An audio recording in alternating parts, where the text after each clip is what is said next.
I'll start it again. Pitchers and catchers have reported to spring training. Free agents are finally getting signed.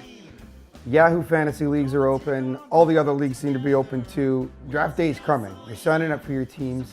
These are the top 5 things you need to remember going into draft day. Put your seatbelt on and yield for the apocalypse, yeah. It's the apocalypse, yeah. So you find it year after year.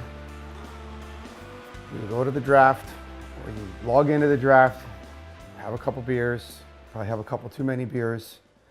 You've got a plan, you've got an idea. It either all goes out the window or you stick to it and then your team sucks. And then you do it again the next year and your team sucks.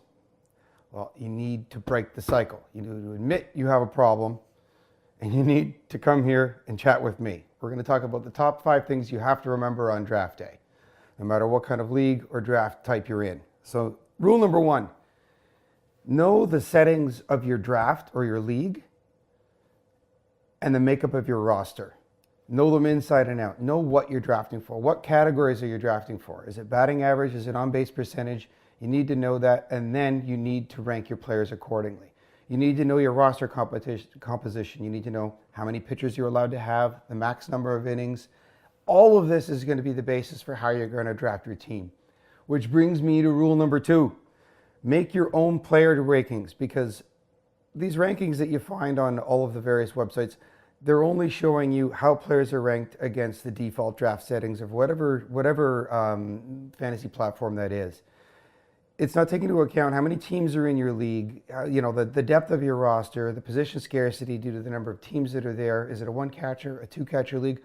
All of this is essential for you to know. This is going to help you figure out,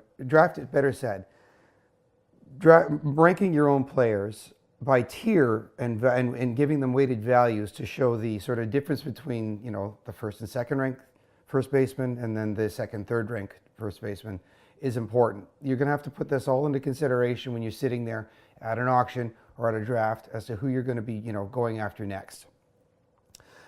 Number 3, everybody has a plan and then they go in there and then everything goes out the window.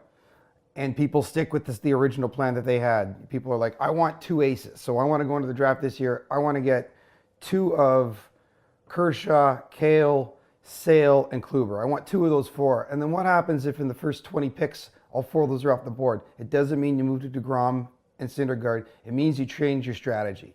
You zig when everybody else zags. You don't know what everybody else's plan is going to be. And that's where you can make up a lot of ground. That's where you can go against what they're doing and find some players that maybe are being untouched but are of the same value, have the same potential or ceiling as these other players. Number 4, treat this like, if anybody does any sort of personal investing or knows anything about it, treat it like a stock portfolio where you want balance across all sectors. So you want everything to be represented, and you also want different levels of risk. So you want your lower risk players, you want your Adam Joneses, and you want your higher risk players. You want your Blake Snells. You want to have a well-diversified portfolio where all of the categories that are represented in your league have representation, which brings me to number 5.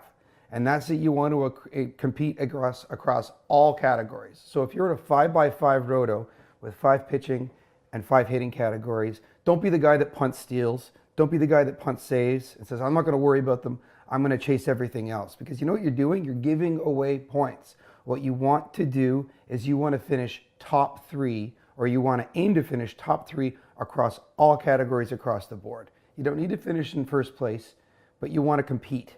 It's a little bit wasteful to be in first place, and it's easier to make up ground the lower you are. And you could do that throughout the season with trades and whatnot, but don't at the start of the season, mid-season, at any point, just think, I'm not going to worry about this category. It's going to sort itself out, because you're going to finish last and you're going to lose. You're throwing points away. So that's about it. That's your top 5 things to remember. There's a whole bunch more. We're going to cover throughout other episodes. But for now, keep that in mind as we move up to draft day. Put your seatbelt on and yield. It's the apocalypse, yeah.